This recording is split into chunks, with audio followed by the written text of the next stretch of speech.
माता ने उनको ऊखल में बांधा है। वो देखती हैं भगवान श्री कृष्ण को तारना था, नलकूबर और मणिग्रीव को। उनके ही आंगन में 2 वृक्ष खड़े हुए थे पास पास में। तो अपना बंधे बंधे ऊखल को लिए हुए माता काम में लग जाती है। वो ऊखल में बंधे हुए वहाँ पर ये चले जाते हैं, तिरछा हो जाते हैं श्री कृष्ण भगवान। तो पूरा बेड़ा हो जाता है वो ऊखल। बेड़ा होने से जो है वो दोनों पेड़ों के बीच में फंस जाता है, और फंसने से वो दोनों पेड़ जो है चरमरा करके कस के गिर पड़ते हैं। जैसे ही पेड़ गिर पड़ते हैं वैसे ही 2 उसमें से सुंदर दिव्य पुरुष खड़े हो जाते हैं, प्रकट हो जाते हैं।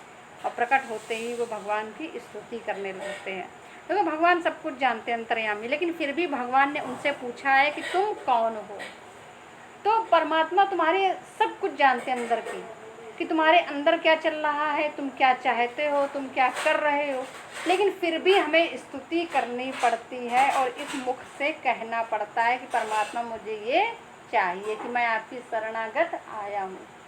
इसका मतलब ये नहीं है कि हम परमात्मा जानते सब कुछ है, तुम कुछ ना कहें तो अपने आप दे देंगे। वो भी शांत मौन बैठे रहते हैं, करेंगे, बहुत देर से करेंगे, लेकिन वो चाहते हैं कि तुम बिल्कुल तुम उन पे समर्पित हो, तुम उनको जो है अपना मानो, समझो, हर तरह से उन पे जो है निछावर हो करके। अपना कोई एक दूरी ना तुम समझो, तुम में और परमात्मा में कोई अगर दूरी है तो तुम अपनी बात नहीं कहोगे, कहीं ना कहीं संकोच है। और जब तुम सोचोगे नहीं कोई दूरी नहीं, अब इनसे ज़्यादा मेरा कोई सगा हितैषी नहीं है, तभी तुम दिल खोल के उनसे कहोगे, तभी तुम दिल खोल के उनके साथ अपना प्रिय व्यवहार करोगे, उनको अपना हितैषी मान के वैसा व्यवहार करोगे। और जब तक दूरी है तब तक हम सुमुख को दूर समझेंगे, संसारी सबको दूर समझेंगे। अगर दूरी होती तो औपचारिकताएं होती है। तो भगवान के पास औपचारिकता नहीं चाहिए उनको, है ना, उनको अनौपचारिकता चाहिए कि वाकई वो, अब देखो परमात्मा वहाँ पर बंधे हुए हैं, ठीक, ऊखल में बंधे हुए हैं, और दोनों पुरुष क्या है, वो मुक्त है, मुक्त होकर के खड़े हुए हैं। जो मुक्त पुरुष हैं वो बंधे हुए पुरुष से प्रार्थना कर रहे हैं, उनकी स्तुति कर रहे हैं, ठीक। यहाँ भगवान बंधे हुए हैं और जीव मुक्त है, और वो भगवान बंधे ही रहे ऊखल में, वो जीव मुक्त हो गए, और मुक्त हो करके जो है उनसे बंधे हुए परमात्मा से उन्होंने प्रार्थना की है, और उसके पश्चात उन्होंने उनसे जो आज्ञा ले करके वो अपने स्वर्ग धाम को पधार गए हैं। तो यहाँ पर हमारे और ईश्वर के बीच में लेस मात्र भी अगर पर्दा है, औपचारिकता है, तो वहाँ पर भगवान कुछ नहीं करते, फिर वो तमाशा देखते रहते हैं, बैठे रहते हैं शांत। जब तक तुम सरेंडर नहीं होगे, पूर्ण समर्पण, यही पूर्ण समर्पण है।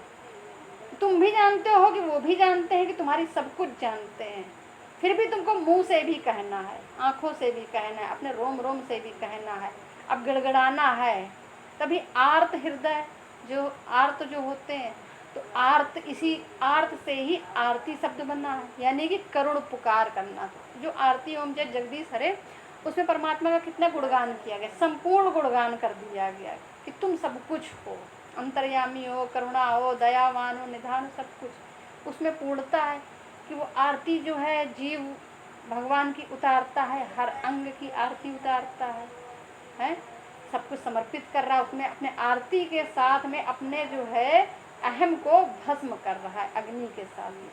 तो इसीलिए कहा जाता है कि आप पूजन कर रहे हो, चल रहे हो पूजन करने में, पूजन में आपकी कुछ अधूरी रह गई है, कुछ सामग्री की कमी रह गई है, तो वहाँ पर अगर आप जो है आरती कर लेते हो तो पूर्णता मान ली जाती है। कितना अच्छा संदेश है ये यमलार्जुन का उद्धार से, कि परमात्मा ने वहाँ पर जो है बंधे हुए हैं और जीव मुक्त है।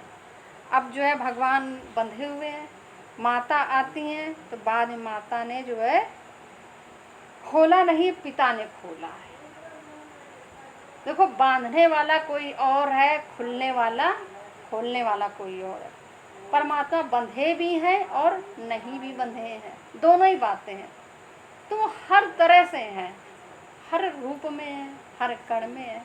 चाहे तुम उनको बंधन में मान लो, तो जब तक वो अब नल और ग्रीव जो थे जान रहे हैं कि इस समय भगवान बंधे हुए हैं ऊखल में, जब तक ये बंधे हुए तब तक इनकी स्तुति कर लो, इनके खूब अच्छे से दर्शन कर लो। जहाँ इनको मुक्त किया नहीं, निर्गुण हो गए, तो फिर तुम अपना रस नहीं पा पाओगे। वो फिर उस रस के लिए तुमको भी फिर और तपस्या करनी पड़ेगी। तो अभी सगुणता में, है ना, इसीलिए मंदिर में, मूर्ति में, गंगा जी में, इन सब में ध्यान जल्दी लग जाता है। किसी चित्र में अगर वही परमात्मा आपको किसी गुरु में मिल जाए, अपने माता पिता के अंदर नजर आ जाए, किसी जीव में नजर आ जाए, तो बल्ले बल्ले, फिर क्या कहना। फिर तो आपको तुरंत ही फिर लगता है कि अब तो हम तुमको नहीं छोड़ेंगे, तुम मेरे सारे काम बनाते हो। जीव यही करता है, जान लेता भाई ये व्यक्ति बड़ा धार्मिक है, इसके संग से मेरे सारे काम बनते हैं, इनको नहीं छोड़ेंगे, परमात्मा ही हमारे लिए। क्योंकि फिर बोलता मूर्ति भी ना सुन रही हो तुम्हारी, बोलता हुआ व्यक्ति से, अगर चलते हुए व्यक्ति से उसमें तेरा मन भी लग जाएगा, तुम उससे अपनी बात भी कह लोगे और तुम्हारे काम भी बन रहे हैं सगुण।